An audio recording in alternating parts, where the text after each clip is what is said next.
Abra sua Bíblia, já pode soltar a tela aí, por favor. Já vou ligar aqui o meu Super Mega Ultra Power Controle. Nós estamos, amados, em reta final da exposição de Gálatas, não é? Então, abra sua Bíblia na carta de Paulo aos Gálatas. Essa carta tem sido parte aí da vida da igreja. Você que tem vindo às quintas-feiras, você que tem acompanhado estas mensagens, a mensagem que você de repente falta, você pega ali no nosso canal do YouTube. Uma carta importante, foi a primeira carta que o apóstolo Paulo escreveu, tá ok? Nós estamos falando da primeira carta do apóstolo Paulo, aproximadamente aí no ano 49 depois de Cristo. Uma carta em que ele se propõe a combater alguns erros nas igrejas da Galácia. Era uma região onde hoje é a Turquia, onde haviam cidades como Antioquia da Psídia, Listra, Derbe e Icônio, cidades importantes ali da Galácia.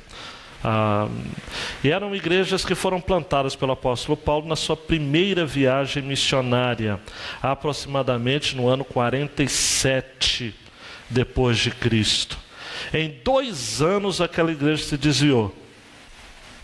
E eu tenho falado aqui, pastor Macário, pastor Léo, 2 anos aquela igreja se desviou para um outro evangelho, tá? Paulo chega a dizer no capítulo 1, versículo 6, estou admirado de que estejais vos desviando tão depressa daquele que vos chamou pela graça de Cristo para outro evangelho. Um evangelho marcado pelo legalismo, né? Um evangelho marcado por aquilo que eu tenho chamado das amarras da lei moralista no nosso coração. Regras, exigências, rituais, ligados principalmente à questão da circuncisão. O pastor Léo nos trouxe a mensagem na quinta passada falando basicamente sobre isso, mas também sobre dias sagrados e também a dieta judaica. Aquela velha história, Jesus salva, mas é preciso fazer alguma coisa, né? Então o legalismo é isso, mas o moralismo é isso. É a pessoa colocar na sua cabeça de que precisa fazer alguma coisa para ser salvo fora daquilo ou além daquilo que Jesus já fez. Mas o pastor Léo chegou a pensar esse assunto, mas ele só rolou a bola como no futebol para que eu estivesse tocando aqui junto, de que o tema da carta é a liberdade cristã. O verso-chave da carta aos Gálatas é Gálatas 5:1.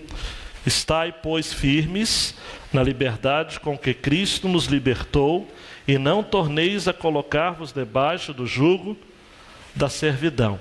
Mas Paulo estava sendo acusado pelos falsos profetas ou pelos falsos mestres, os chamados judaizantes, aqueles que queriam, de certo modo, recosturar o véu do templo que foi rasgado quando da morte do Senhor Jesus, e colocando jugo de lei sobre os ombros daqueles irmãos.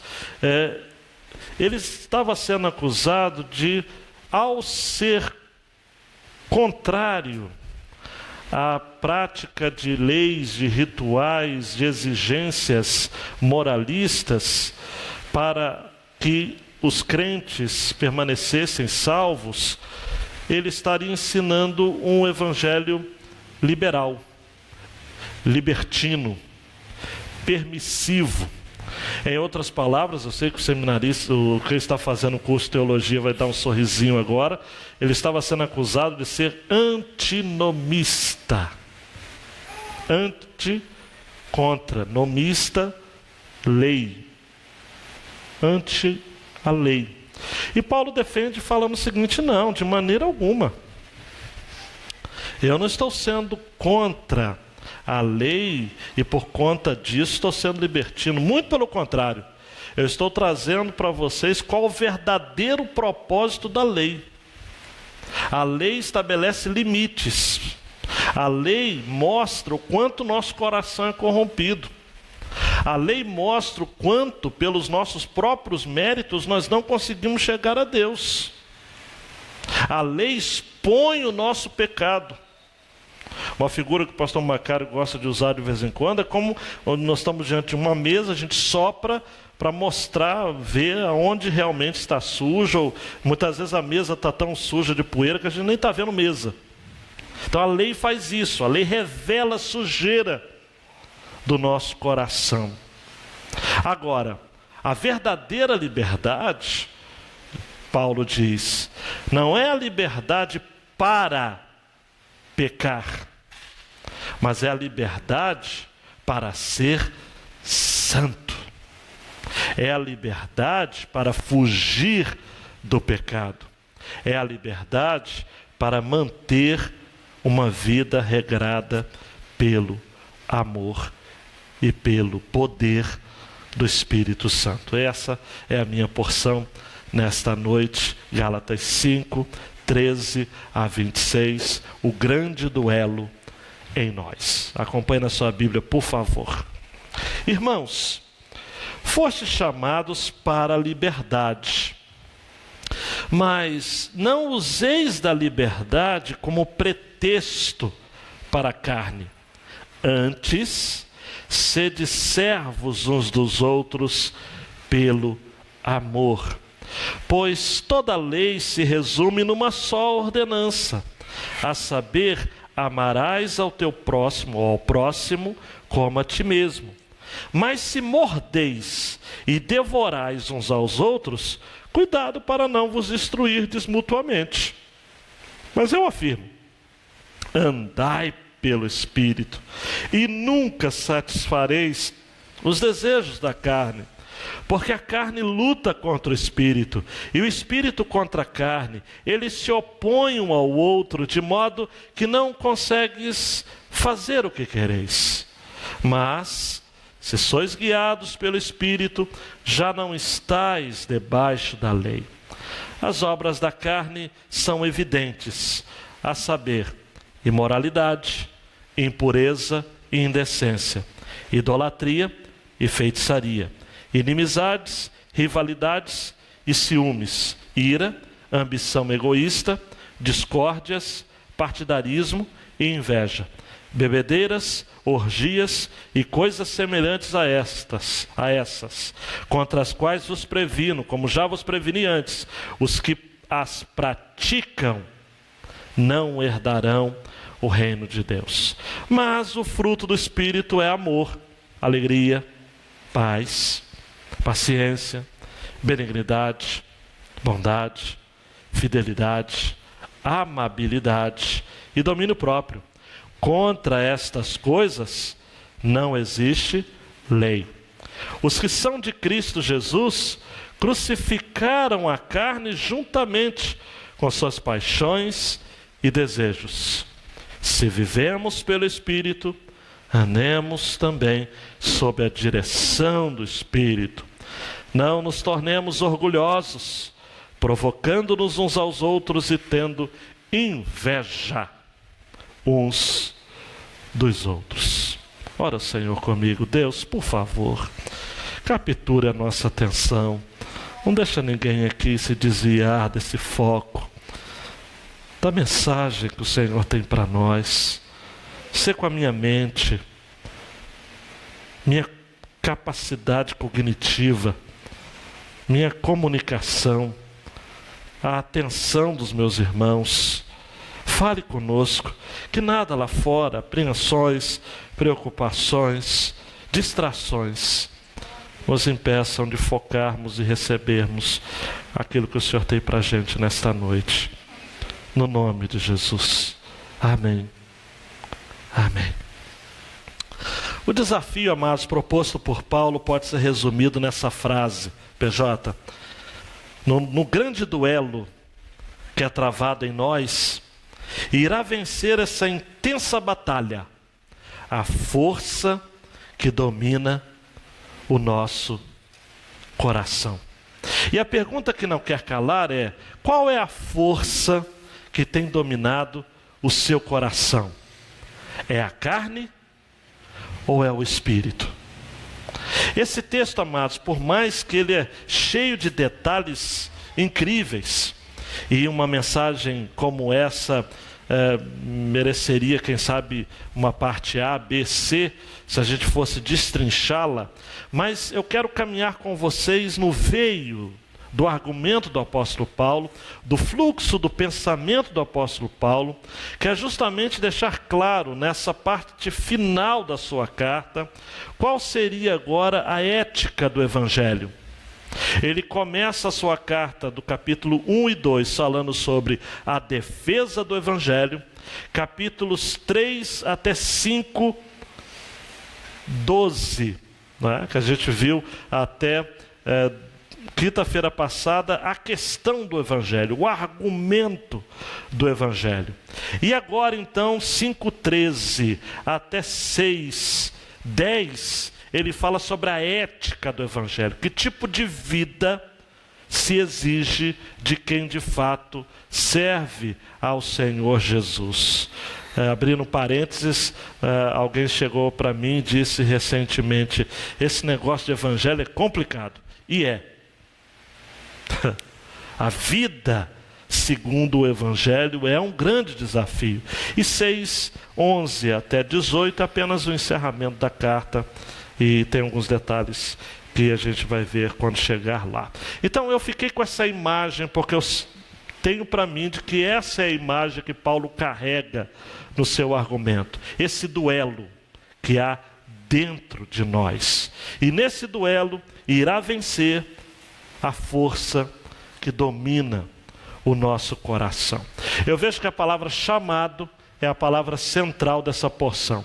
A primeira, versos 13 a 15, dando um clique, chamado para a liberdade em amor. Irmãos, fossem chamados para a liberdade, 13 a 15, mas não useis a liberdade como pretexto, como ocasião, como incentivo para a carne. Antes, sede servos uns dos outros, e a palavra servo aqui é aquela radical mesmo, doulos, escravo. Paulo está dizendo que nós devemos sermos escravos uns dos outros. Nós, de algum modo, estamos escravizados uns aos outros. Nós temos um Senhor, que é Jesus, e Ele tem servos dele, escravos dele.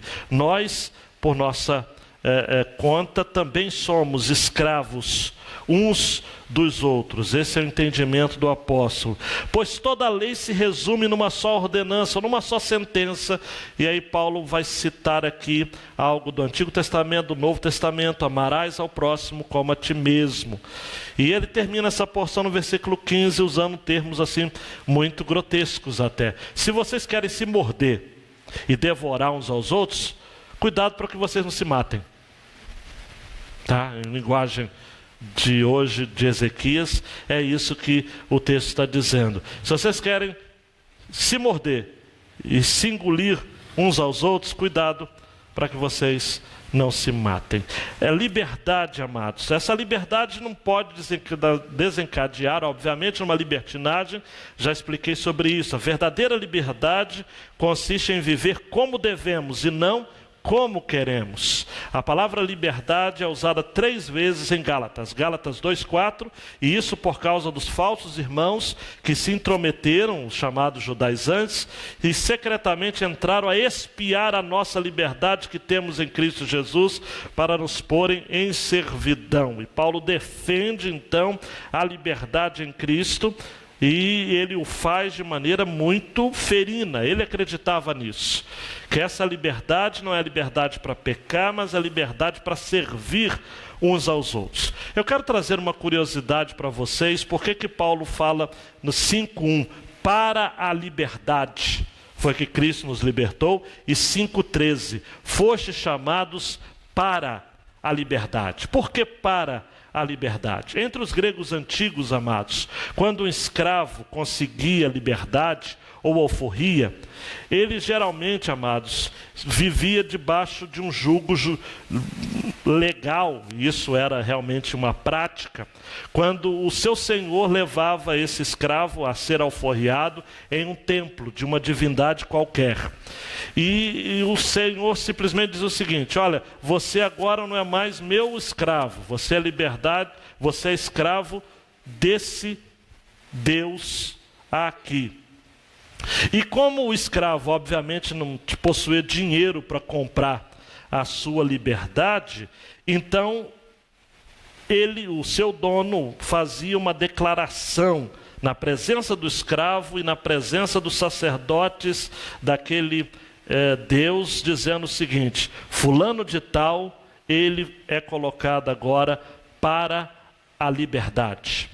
Em outras palavras, ele deixava de pertencer ao seu dono humano e seria consagrado para a liberdade a serviço daquele Deus.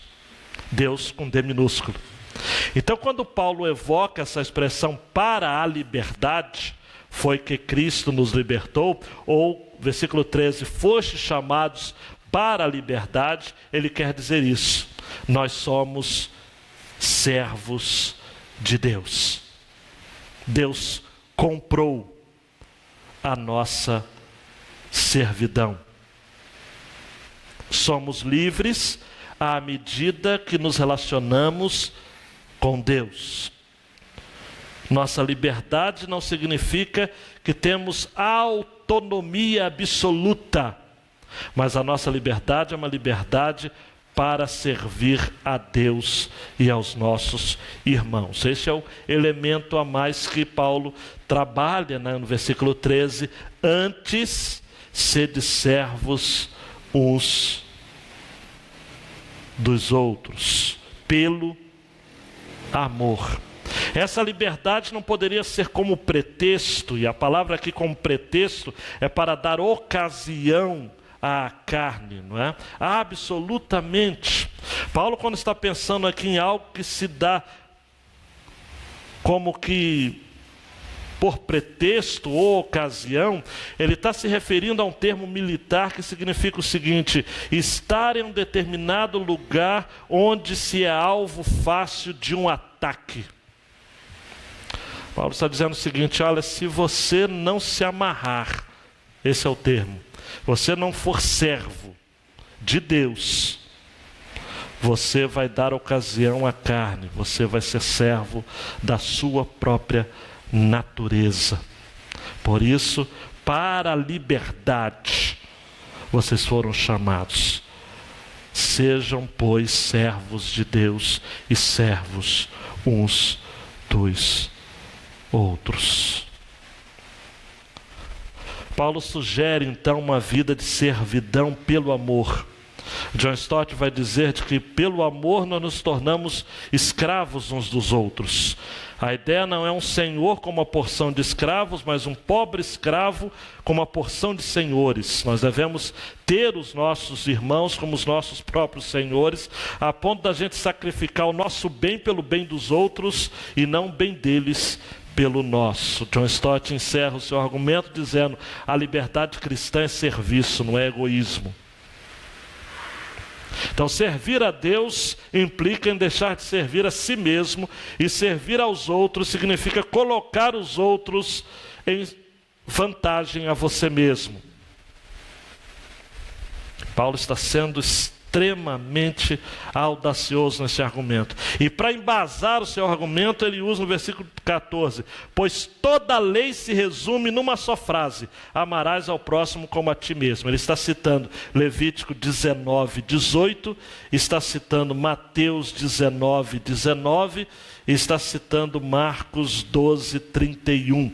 Segundo mandamento semelhante a este: amarás o teu próximo como a ti mesmo. Uma igreja dividida, amados, uma igreja mal agradecida, uma igreja que estava sob influência de falsos ensinos, a essa igreja o apóstolo Paulo fala que a saúde dela só seria recuperada a partir do serviço em amor.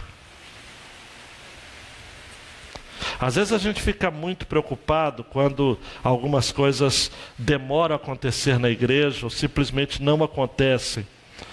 Algumas expressões são distorcidas, alguns corações ficam enviesados, algumas consciências ficam apertadas, o ambiente na igreja, na comunhão, começa a apertar.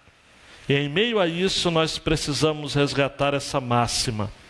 Toda lei, isto é, toda a nossa obrigação com Deus se resume em uma sentença: devemos amar o próximo como a nós mesmos. O amor, amados, não é uma proposta de solução para os problemas espirituais na igreja. O amor é a solução. Paulo chega a dizer em 1 Coríntios 13, mas antes de chegar em 1 Coríntios 13, o tão decantado Salmo do amor, no finalzinho do capítulo 12, Paulo diz assim: eu vos mostrarei um caminho sobremodo excelente. E aí ele fala: ainda que eu falasse a língua dos homens, dos anjos e por aí vai, você conhece o texto. O amor, amados, naquele contexto de 1 Coríntios 13, talvez já tenha dito isso para vocês, a gente usa em casamento, é bonito, tem música e tudo, joia, joia. Mas Paulo, quando escreveu 1 Coríntios 13, não estava pensando no amor entre um homem e uma mulher, estava pensando na saúde da igreja, que precisa ser estabelecida a partir da marca do amor. Você sabia disso? Por quê? Porque 1 Coríntios 13 está entre, obviamente, o 12 e o 14. O 12 fala sobre dons espirituais. 14 fala sobre os dons de língua, de profecia e de tudo mais. Então, no meio, a igreja de Corinto vivendo problemas por conta de dons. Até dom, amado, dá trabalho na igreja. O pessoal briga por causa de dons. Cá para nós, tem gente que briga por causa de tudo na igreja. E Paulo está dizendo: gente, para com isso. Não adianta você ter dom de línguas se você não tiver amor. Não adianta você ter dom de profecia se você não tem amor. Não adianta você ter dom de conhecimento se você não tem amor. Não adianta você ter dom, aí ele até cria não é que cria, mas ele até radicaliza sobre o dom do martírio. Não adianta você entregar o seu corpo para ser queimado se você não tiver amor. Então Paulo, amados, ele escreveu Gálatas primeiro do que 1 Coríntios, né? Ele, nesse texto aqui, ele já embasa o argumento que ele vai perseguir ao longo de todo o seu ministério de escrita nas igrejas, que vai ser confirmado, por exemplo, no apóstolo João, na sua primeira carta, quando ele vai dizer o seguinte: se você diz que ama a Deus, mas você odeia o seu irmão, você é mentiroso. Porque se você não ama o seu irmão que vê, como é que você diz que ama a Deus que você não vê?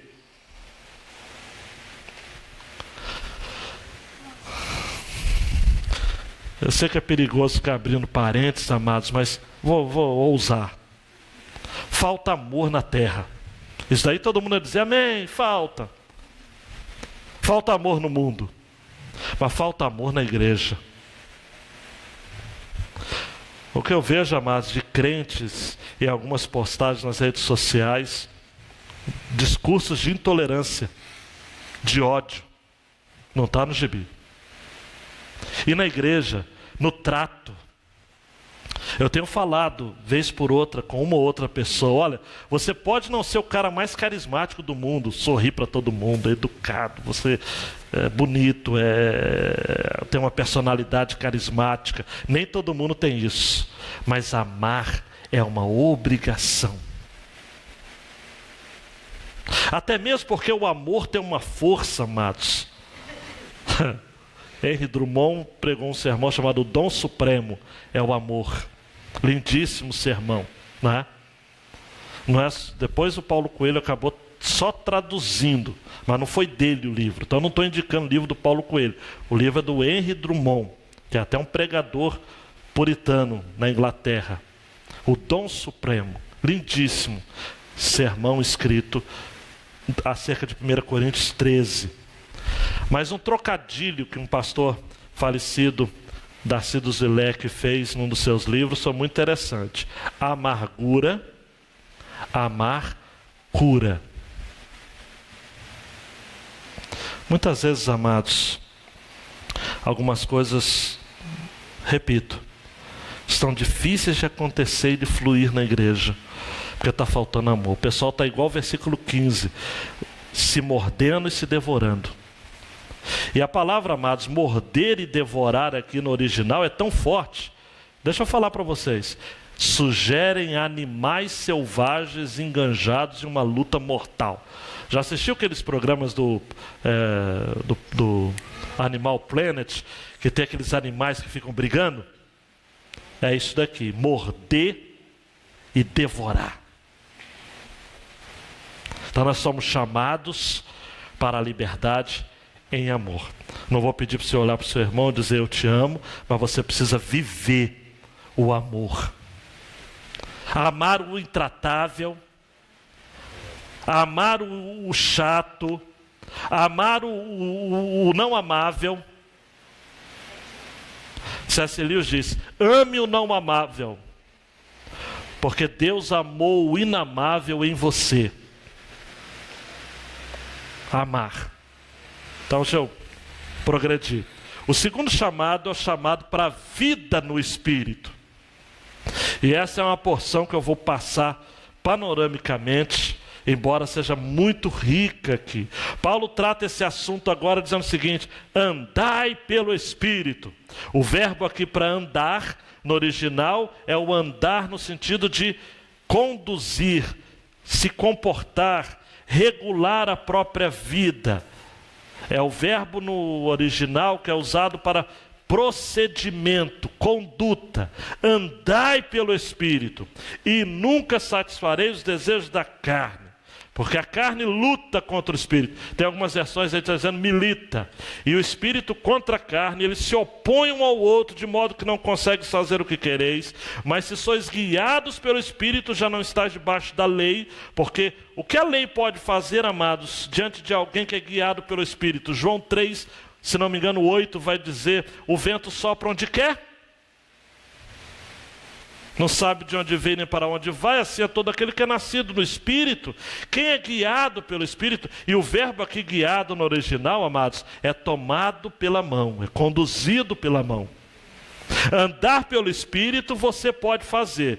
Guiado pelo Espírito é algo que só Ele pode fazer. Então aqui nós temos essa dupla relação muito interessante. Agora, amados, é um duelo de influências. Nós estamos aqui diante da carne e do Espírito. Versículo 17, a carne luta contra o Espírito. Mas a melhor versão, amados, ou o melhor termo no original, não é luta nem milita, mas é cobiça ou deseja. Porque a palavra aqui no original é desejar muito. A carne deseja o que o Espírito tem. E o Espírito, muitas vezes em nós, se encontra tão pervertido que começamos mesmo com o Espírito desejando a carne. E estes se opõem um ao outro, para que não façais o que quereis. Então a NVI, ao meu ver, foi a versão mais correta. A carne deseja o que é contrário ao Espírito, e o Espírito que é contrário à carne. Eles estão em conflito um com o outro, de modo que vocês não fazem o que desejam. Na hora H, amados, esse duelo de influências faz com que aquilo que Paulo vai dizer aos Coríntios, o bem que eu quero, eu não faço, mas o mal, esse eu faço. É esse conflito, é essa luta. Agora, quando a gente usa essa expressão, já que há essa guerra, há esse duelo, qual é a saída, amados? Para homens e mulheres como nós, que desejamos fazer a vontade de Deus, sermos guiados pelo Espírito. Versículo 18. Quando a gente é guiado pelo Espírito, a gente tem desejo de ouvir o Espírito, a gente tem predisposição para obedecer o Espírito, e a gente tem, olha para mim, amados, esse termo é importante, a sensibilidade para discernir entre aquilo que o Espírito nos propõe e aquilo que de fato estamos decididos em fazer. Eu preciso explicar isso melhor. Aquilo que o Espírito propõe, sugere no nosso coração, e aquilo que na verdade a gente está decidido a fazer. Aí você fala, pastor, que conflito, hein? E é mesmo. Então nós temos que ser guiados pelo Espírito. É aí que você precisa fazer a oração cantada pelos irmãos ingleses do século 17, 18. Enche-me, Espírito, mais que cheio quero estar. Eu, o menor dos teus vasos, posso muito transbordar. Ser guiado pelo Espírito é ser tomado pelo Espírito. Desculpa a expressão, mas eu vou usar o português rasgado. Ser possuído pelo Espírito. Reverendo Hernandes vai dizer o seguinte: o Espírito Santo não é um vendedor de mapas. Ele é o guia que toma pela mão, que nos guia pelo caminho até a glória final. D.L. Moody disse certa feita: eu fui batizado pelo Espírito uma vez, mas cheio eu preciso estar sempre, porque eu vivo tendo vazamento. Essa é a ideia. Ser guiado pelo Espírito, ser conduzido pelo Espírito. A ideia, amados, é ser conduzido como um animalzinho. Romanos 6,14, o pecado não terá domínio sobre vós, pois não estás debaixo da lei, mas debaixo da graça. A ideia é estar debaixo da graça. A graça está aqui. Eu estou debaixo da graça.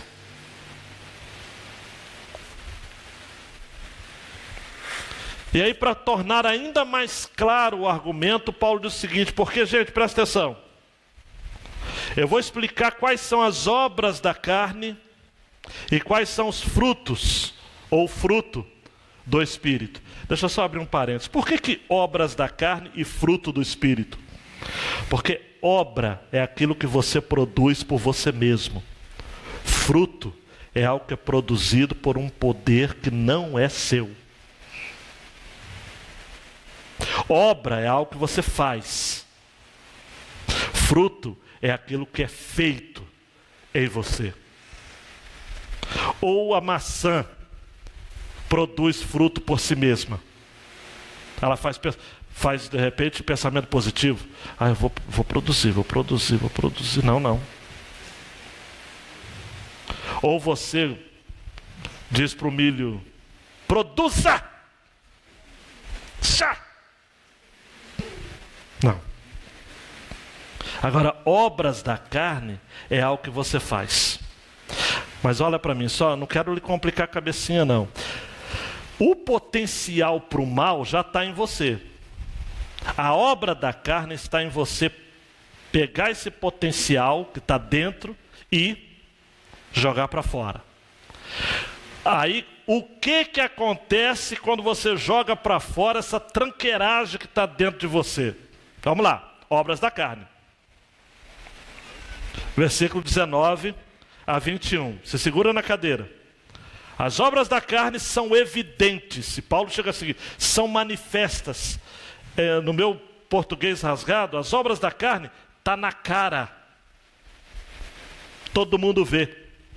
Imoralidade, impureza, indecência, idolatria, feitiçaria, inimizades, rivalidades, ciúmes, ira, ambição egoísta, discórdias, partidarismo, inveja, bebedeiras, orgias, coisas semelhantes a estas.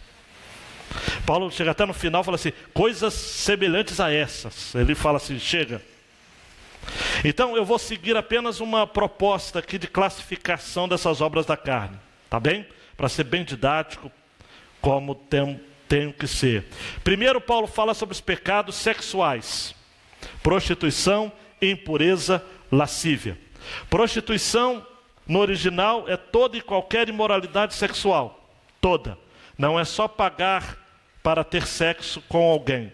É imoralidade sexual. É as mais diversas anomalias sexuais.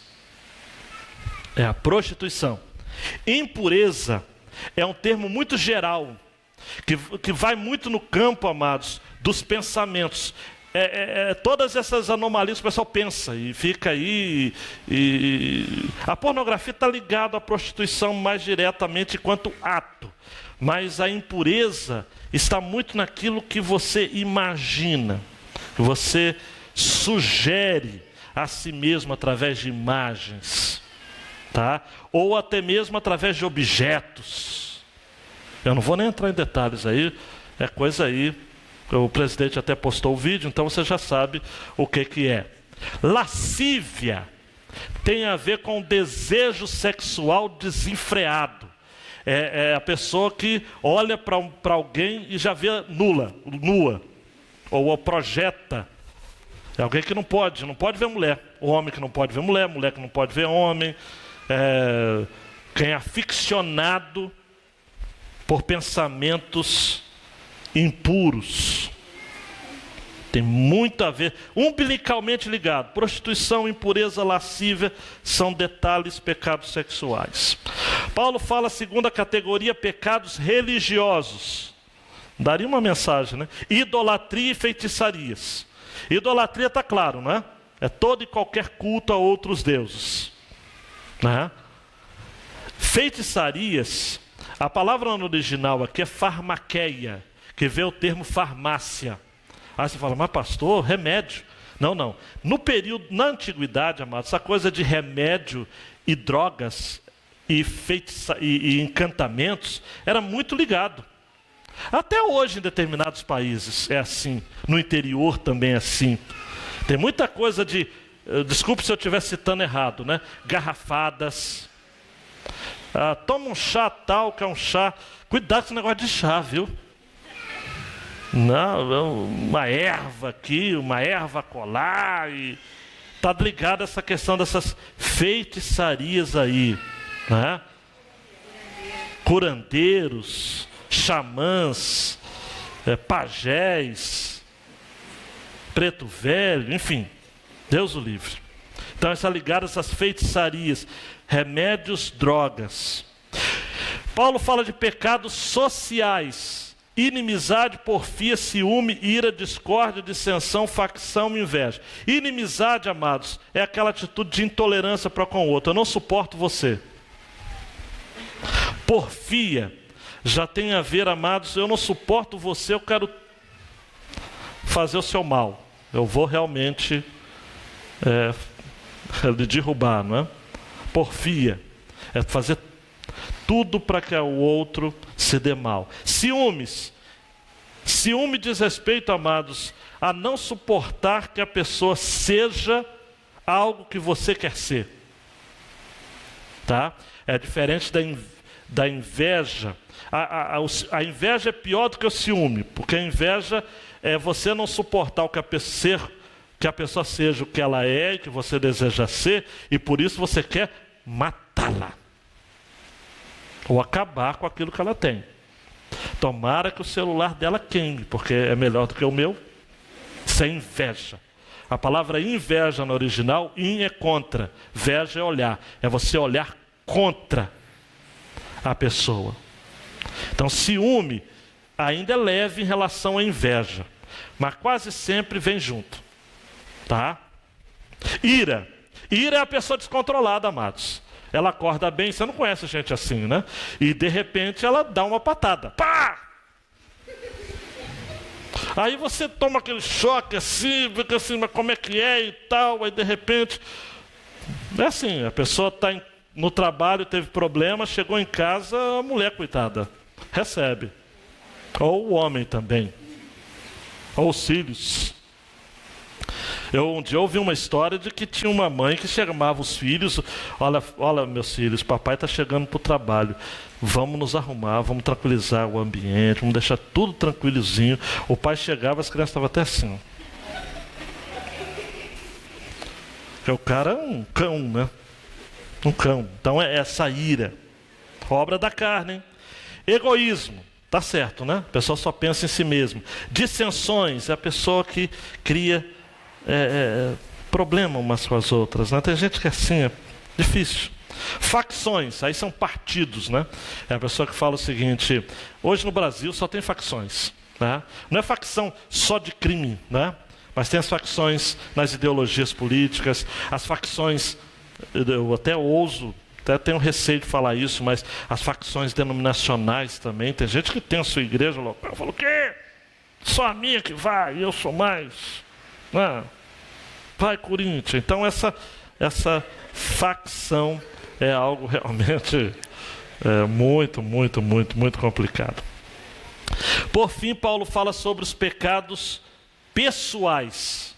E aí ele vai falar de bebedice, glutonaria e coisas semelhantes a essas. São pecados pessoais, são pecados que afetam, amados, o entendimento. Bebedice, né? Afetam o equilíbrio. E glutonaria também, né? São pessoas que realmente não têm autocontrole. Então essas são as obras da carne. Agora atente, amados, o seguinte, Paulo contrapõe então ao fruto do Espírito, e é no singular, fruto. Tem gente que fala assim, os frutos do... Não, o fruto. O Espírito só tem um fruto, só que tem vários gomos, vários aspectos. Amor, alegria, paz, paciência, benignidade, bondade, fidelidade, amabilidade, domínio próprio. Essas coisas também não têm lei. É produção direta do Espírito Santo de Deus. Vamos dividir em 3 também, para ser didático. Primeiro, virtudes no nosso relacionamento com Deus. Amor, alegria e paz. Amor. É o amor que vem de Deus. Eu só te amo porque Deus me ama. Por que tem gente que tem dificuldade de amar? Porque não se apossou ainda do amor de Deus. A paz, a alegria, né? Vem antes da paz, né? A alegria. Não é alegria, amados, que é pelas circunstâncias. Não é alegria porque o seu bolso está cheio de dinheiro. Não é alegria porque o seu time ganhou. Não é alegria porque a sua vida está boa. É alegria que de fato é a nossa força. Porque é saber que o Senhor está definitivamente no controle de todas as coisas e no cuidado da nossa vida. E paz, amados, é esse estado de tranquilidade em meio às tormentas da vida. Paz não é a ausência de adversidades. Tá? Paz é serenidade em meio às adversidades. As virtudes ligadas ao nosso relacionamento com o próximo: longanimidade, benignidade e bondade. Longanimidade é é uma capacidade longa de se irar, é uma paciência, amados, gerada pelo Espírito Santo de Deus. É uma capacidade espiritual, um dom sobrenatural não é ser passivo, tá ok? Não é de ser capachão, de ser assim, Deus, estou sofrendo, mas... Não, olha para mim, é o seguinte, olha, tem que acontecer mais do que está acontecendo comigo para me tirar do sério. O longânimo é aquele que tem sempre o pensamento positivo, mas não é o pensamento positivo do coach, não. É o pensamento positivo de dizer o seguinte, olha, poderia ser pior. Amor, só tem arroz e ovo. Pô, que bom que tem ovo. Só dá para almoçar, jantar não dá. Que bom que dá para almoçar. Então longanimidade repercute também nessa satisfação que a gente tem em Deus. E benignidade, amados, está relacionado ao ser delicado, ao ser cortês, ao ser gentil, sabe? É dizer bom dia quando você chega no trabalho. Você pega um ônibus aqui na Bonfim, logo cedo, você não queria estar naquele ônibus tão cedo, mas você chega pro trocador e fala o seguinte, bom dia. O motorista, bom dia. Chega no trabalho, bom dia, ser cortês, é ser gentil. E bondade, amados, está relacionada a atos de bondade. O bondoso não é aquele apenas que tem aquele olhar, tipo, olhar de paisagem, né? Ai, coisa boa, falando, tá tão bom. Não, bom é aquele que pratica a bondade. E por fim, as virtudes ligadas ao relacionamento com a gente mesmo: fidelidade, mansidão e domínio próprio. Fidelidade tem um elemento de lealdade. É você não puxar o tapete para ninguém. É você dizer o seguinte: olha, eu quero subir na vida, mas eu quero subir com os meus próprios meios. Eu não quero rebaixar ninguém. Lealdade. Falta muito no mundo essa lealdade. É uma virtude espiritual. Mansidão é a capacidade de suportar, né, os golpes da vida, né? O manso. Moisés foi considerado o homem mais manso da terra, mas ele matou um homem, brigou com outro, e bateu na pedra, fez besteira pra caramba. Mas ele era manso porque ele tinha, em alguns momentos, o Espírito Santo o tomava e o controlava. Então, ser manso é ser domesticado pelo Espírito. E domínio próprio, não preciso explicar. Há um provérbio de Salomão que diz assim: como uma cidade sem muros é o homem que não pode conter o seu espírito. O homem que não tem domínio próprio, amados, é um perigo para si mesmo e para a humanidade como um todo. O mundo corre risco quando tem que conviver com pessoas que não têm domínio próprio. Tá ok? E por último, então, chamado para uma tomada de decisão, né? Paulo termina seu argumento dizendo o seguinte, 24 a 26. Os que são de Cristo Jesus crucificaram a carne juntamente com suas paixões e desejos. Mas deixa eu só explicar para vocês. Crucificaram está num verbo no grego que significa uma ação já completa, já aconteceu. Quando que nós fomos crucificados juntamente com nossas paixões e desejos? Quando Cristo foi crucificado, eu e você estávamos lá. É uma ilustração que o Atmani gosta de usar, e que é tão simples e tudo, é como se fosse o seguinte: eu tenho essa Bíblia, eu tenho esse artigo de jornal aqui. Eu coloco esse artigo de jornal dentro da Bíblia e fecho. Se eu jogar essa Bíblia para lá, o artigo de jornal vai junto. Se eu jogar para cá, o artigo de jornal vai junto. É uma ilustração simples e tudo, mas essa ideia de estar crucificado com Cristo. E Paulo já tinha dito isso em 2:20. Nós estamos incluídos no destino de Cristo. Onde Ele for, nós iremos. Se com Ele nascemos, com Ele morreremos, com Ele reinaremos, com Ele já vencemos. Por isso que você já venceu. Já morreu, já venceu, já ressuscitou, já foi crucificado. Só falta você cair. Não, só falta você viver o propósito que Deus tem para você aqui na terra ainda. Diga: eu não estou com pressa de terminar esse propósito. Então você, amados, já foi crucificado com as suas paixões e desejos. A pergunta que não quer calar é: então por que você ainda é tão carnal, vez por outra? Você é tão escravo das suas próprias intenções e desejos. Tozer, o grande Tozer, certa feita, um recém-convertido, ele contava, né, que um recém-convertido aproximou-se de um crente mais antigo e fez a pergunta para ele: o que significa estar crucificado?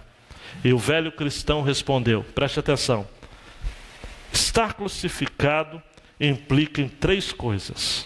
Primeiro, quem está crucificado só pode olhar para frente. Tem os olhos sempre voltados para uma só direção. Segundo, ele não pode voltar atrás. Já está crucificado, ele não pode se descrucificar. E terceiro, ele não tem mais planos próprios. Ser crucificado com Cristo significa, primeiro plano, você ter que olhar para frente, olhando para Jesus, autor e consumador da vossa fé, da nossa fé. Segundo, você não pode querer voltar atrás. Não tem mais como. Se alguém está em Cristo, as coisas velhas, e eis que tudo. E terceiro, você não tem mais plano próprio. Sua vida já não lhe pertence mais. Tá? Então, os seus desejos, suas paixões, a NVT traduziu, paixões e desejos da natureza humana já estão dominados. 25 diz: se vivemos pelo Espírito, andemos também sob a direção do Espírito. E aí uma curiosidade aqui: se andemos é diferente do andar pelo Espírito, que eu falei que era procedimento. Esse andar aqui, ou andemos pelo Espírito, é um termo militar, que significa andar em marcha, andar em ordem. Mas se você não quiser a metáfora do meio militar, pode usar também a metáfora da dança. Também é andar sob a direção do Espírito, é seguir a dança do Espírito. Se o Espírito for para lá, você vai para lá, para cá. Não pode errar o passo, não pode pisar em falso, não pode fazer movimento estrambótico e errado. Por fim, então, Paulo termina dizendo: não nos tornemos orgulhosos, provocando-nos uns aos outros e tendo inveja uns dos outros. Paulo termina falando sobre o orgulho, que é a raiz de todos os pecados. Você não pode querer aparecer mais do que Deus e com isso provocar inveja nos irmãos. Você não pode se gloriar. A ideia aqui de não nos tornemos orgulhosos, no original, é não busque a sua própria glória. Tá? Calvino vai dizer: qualquer tipo de glória é pura vaidade. Tá? Não é lícito nos gloriarmos, exceto em Deus. Então, para a gente ir para casa e para pensar muito as aplicações, nós temos um chamado para a liberdade, amados, mas nós temos um Senhor só e devemos a Ele lealdade absoluta. Você não tem a oportunidade, a possibilidade de governar a si mesmo. Paulo vai dizer em Romanos 6, 18 a 22, não vou ler o texto todo, só vou resumir: e quando você era servo do pecado, antes você era servo do pecado, e agora você é servo da justiça, não é? Por mais que, estando servo da justiça, você se torna verdadeiramente livre. A nossa liberdade está em sermos escravos de Jesus. Tá? Outra aplicação: nós temos, amados e amadas, de contrapor a cultura do ódio que perpassa as pessoas e instituições em nosso país. Nós temos a exortação bíblica de sermos escravos uns dos outros pelo amor. Nós estamos vivendo no nosso Brasil essa questão. As pessoas estão muito iracundas uma em relação às outras. Um senador da República, por exemplo, hoje fez questão de dizer que se todos os professores do país estivessem armados, tragédias como de ontem não iria acontecer. Não é? Professor não tem nem salário. Tem escola que não tem nem professor, não tem livro. É uma arma para cada professora. Eu fiquei muito chateado com um colega meu e até disse para ele: rapaz, cuidado, porque o seu tom, a sua fala ofende as pessoas. Claro que talvez ele não vai entender. Ele mandou fotos para o nosso grupo de pastores formados na turma em Israel, de professores que usam armas, né? E ele disse que a saída seria essa. Então, tem gente que fala: você é a favor de porte de armas? Eu sou a favor de porte de vida, porte de livros, porte de esperança, porte de fé, porte de amor. É disso que a gente está precisando. Muita gente iracunda, amados. Muita gente iracunda. A cultura do ódio está matando muita gente. Eu vejo crentes assim. Crentes que querem matar.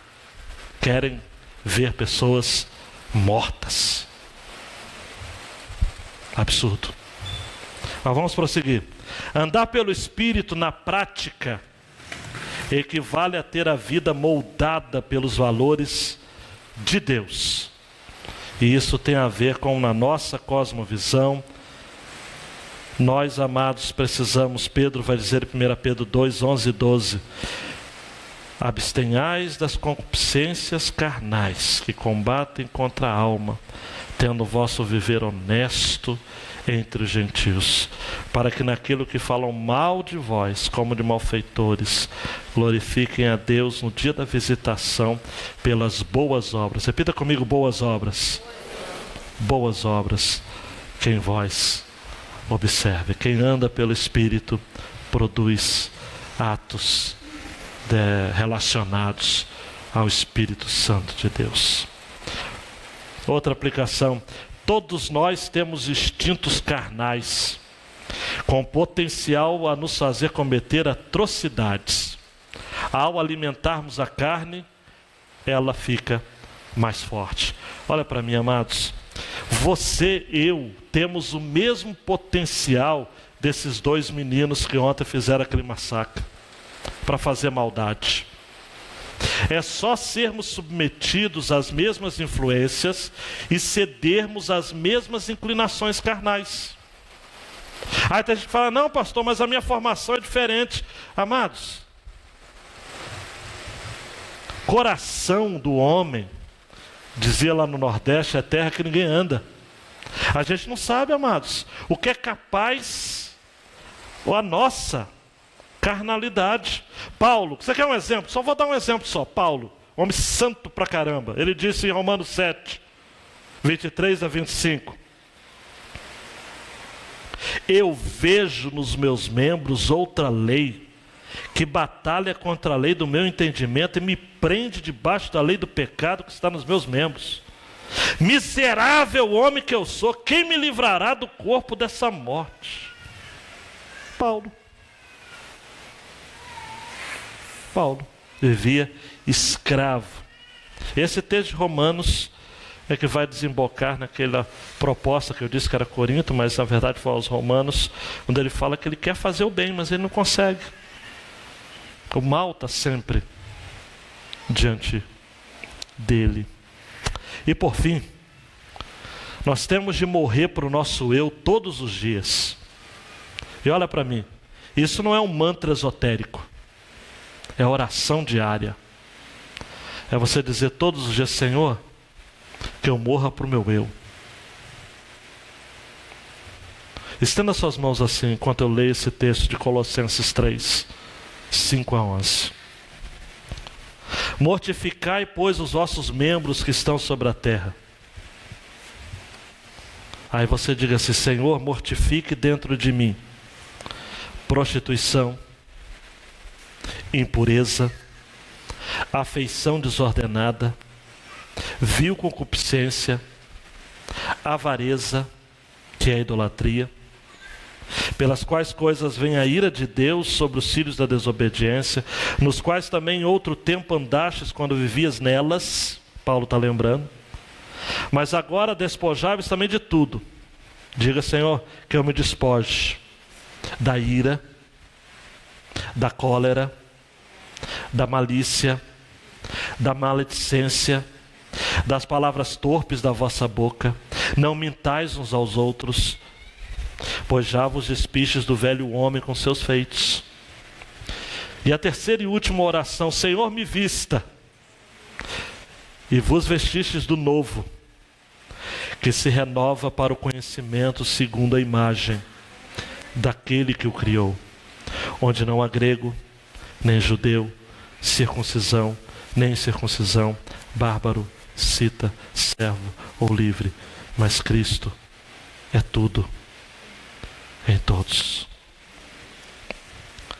Eu quero terminar com uma citação que eu tirei deste livro, que eu peguei a imagem, O Impostor que Vive em Mim, de Brennan Manning. Ele fala o seguinte: Jesus disse as palavras: misericórdia quero e não holocaustos. E essas são dirigidas a homens e mulheres da fé, além dos limites do tempo. E Brennan Manning cita um outro padre que vai dizer o seguinte: Kennedy, qualquer pessoa que ao longo da história tenha priorizado a lei, as regras e a tradição, e não o sofrimento dos outros, está na mesma situação dos fariseus, acusando o inocente com a mesma arrogância. Eu vou pegar essa citação e vou traduzir para o momento que a gente vive hoje no Brasil. Qualquer pessoa que, se utilizando da lei moralista no coração, mesmo que ele chame isso de cristianismo, da ideologia política, da sua tradição de família e de valores, a ponto de permanecer cego em relação ao sofrimento das pessoas, está sendo fariseu, está olhando o inocente com arrogância. E quando eu falo inocente, eu falo inocente enquanto nosso próximo. Pode ser tanto aquele que faz a ação, quanto aquele que sofre a ação. Como cristãos amados, nós precisamos aprender que as pessoas são importantes para Deus, independentemente, preste atenção, das escolhas que elas fazem na vida. Um ladrão na cruz, do lado da cruz de Jesus, disse para ele: lembra-te de mim quando entrares no teu reino.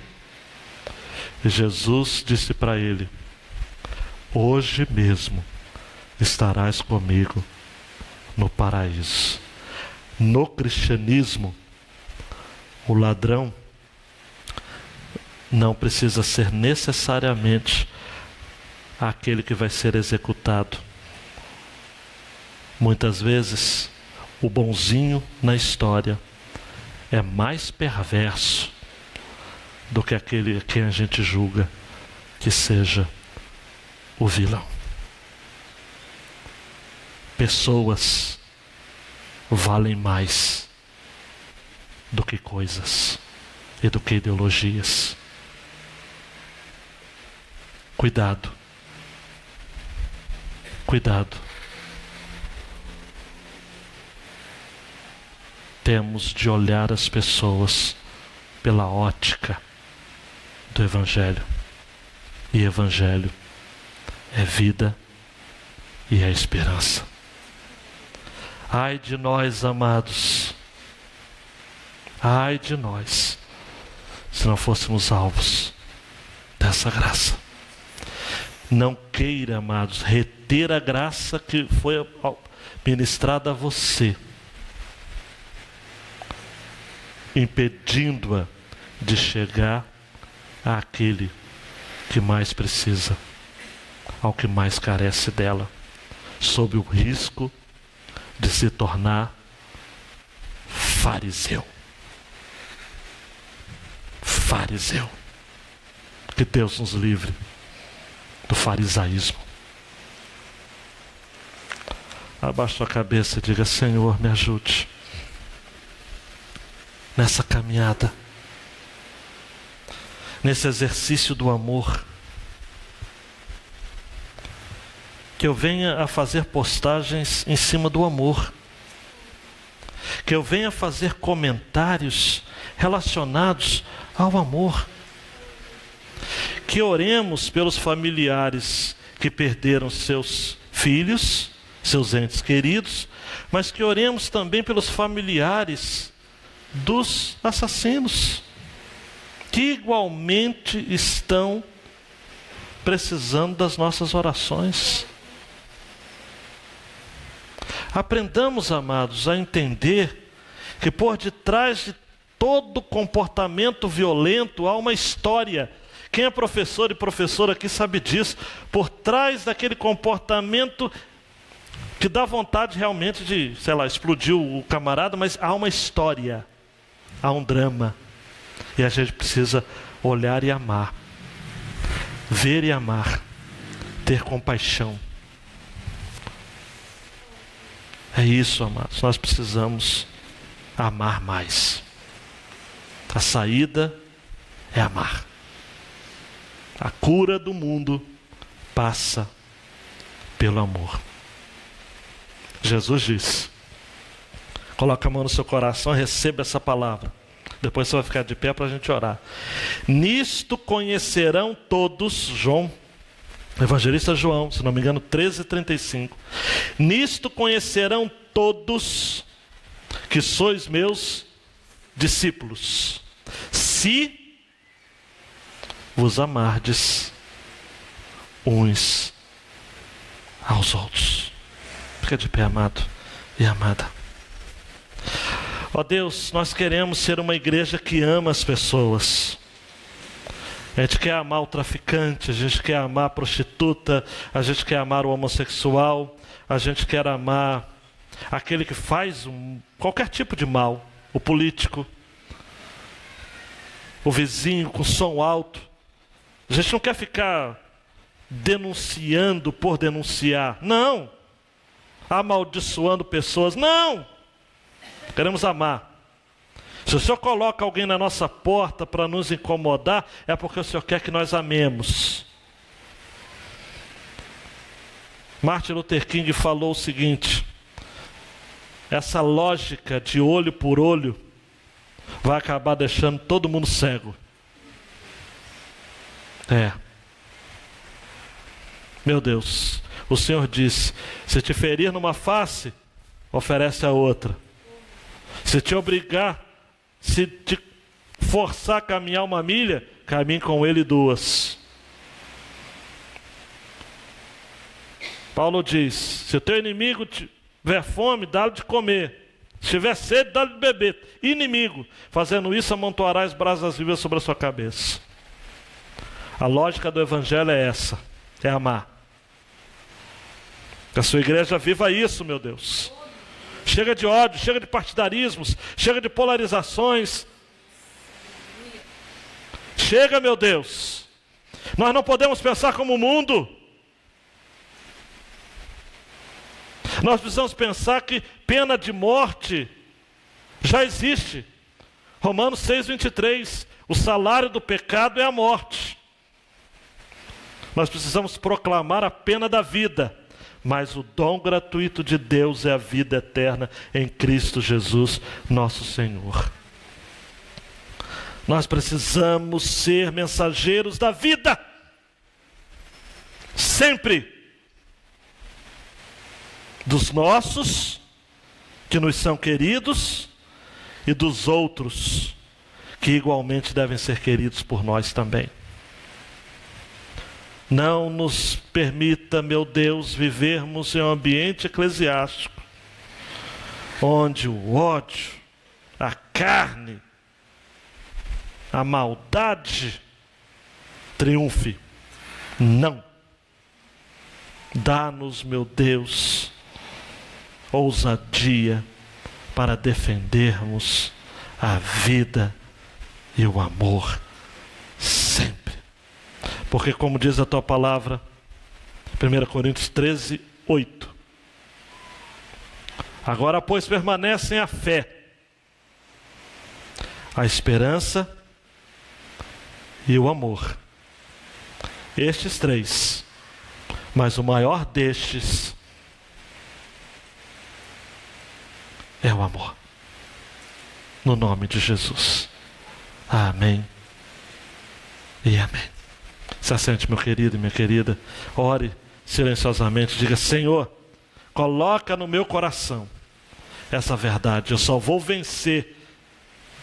Dando mais um clique só para o pessoal ir embora com essa frase. Eu só vou vencer esse grande duelo em mim quando a força que domina o meu coração for o amor no Espírito.